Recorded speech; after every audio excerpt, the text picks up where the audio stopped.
एक बार त्रिकुट पर्वत के एक जंगल में, वन प्रदेश में एक गजराज रहता था। वह गजराज बहुत ही बलवान था।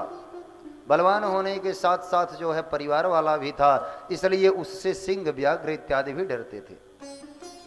उसकी दया पर सब जीते थे। एक दिन उसे प्यास लगी और पानी पीने के उद्देश्य से वह जो है जल ढूंढता हुआ आगे बढ़ता गया। जल ढूंढता हुआ आगे बढ़ता गया। आगे जाने पर देखा कि सरोवर का कुछ आभास हो रहा है, पंछी उड़ रहे हैं, ठंडी हवा आ रही है।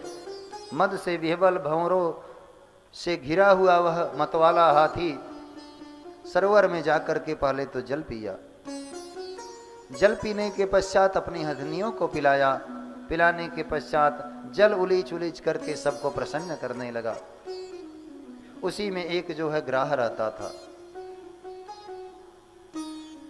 वह जो है उसके चरणों को पकड़ लिया, और जब पैर को पकड़ लिया तब दोनों में बड़ा संघर्ष हुआ। परिवार वालों ने खूब मदद किया लेकिन कुछ हो नहीं पाया। कहते हैं ग्राह क्या है? यह काल है, काल। और गजराज कौन है? हम सभी जीव गजराज हैं। जीवन में, जवानी में खूब उत्साहित होते हैं और उसके बाद बाल बच्चों में इतना मस्त हो जाते हैं कि फिर भूल जाते हैं कि हमें भी जाना है। पानी पीना यानी जीवन जीना, अपने सोच के अनुसार व्यवहार करना तो उचित है, लेकिन उसके बाद में हमारे ये मित्र के मित्र के मित्र के साले हैं, इतना बड़ा रिश्ता हो जाता है, इतना बड़ा रिश्ता हो जाता है। तो इस प्रकार से रिश्ता सीमित रखें, और जितने भी रिश्ते रखें, व्यवहार जितना योग्य हो, जितना में काम चल जाए उतना ही व्यवहार करें। यदि आपका पेट 2 रोटी से भर रहा है, 2 शब्द बोलने से काम चल रहा है, तो तीसरा शब्द ना बोलें, और 2 रोटी से काम चल रहा है तो तीसरा न खाएं, क्योंकि तीसरा खाएंगे तो नारद जी 7वें स्कंद में कहते हैं कि आप दंड के पात्र हैं। आपको यह अधिकार नहीं है कि दूध है आपके पास हो तो दूध से नहाएं, अधिकार आपके पास नहीं है, क्योंकि यह सब भूमि गोपाल की है और सब जीव गोपाल के हैं। इसलिए आप जो है कहते हैं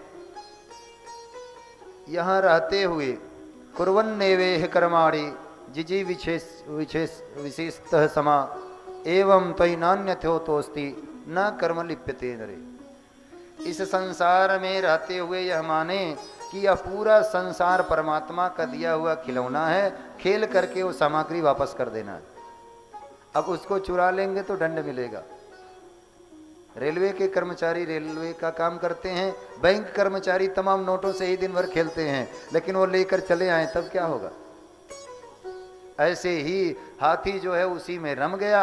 उसके बाद जब काले आया, बुढ़ापा आया, परिवार वालों ने खूब दबाई किया, जितना हो सकता था किया, लेकिन जब काल पकड़ लेता है तो कोई बचा नहीं सकता।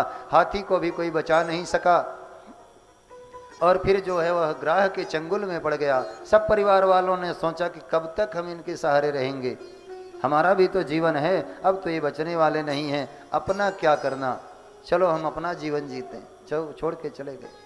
अब वह करुण स्वर से सोच लिया कि अब हमारी मृत्यु निश्चित है। यह कोई ग्राह नहीं है, यह ग्रह है। यह क्या है? यह ग्राह नहीं है, यह वह ग्रह है जो हमें लेकर ही मानेगा।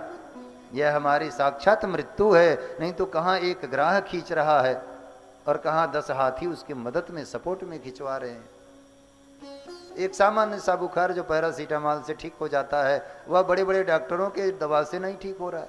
क्या मतलब है इसका? कहते हैं पुरुष नहीं होते बली, होत समय बलवान।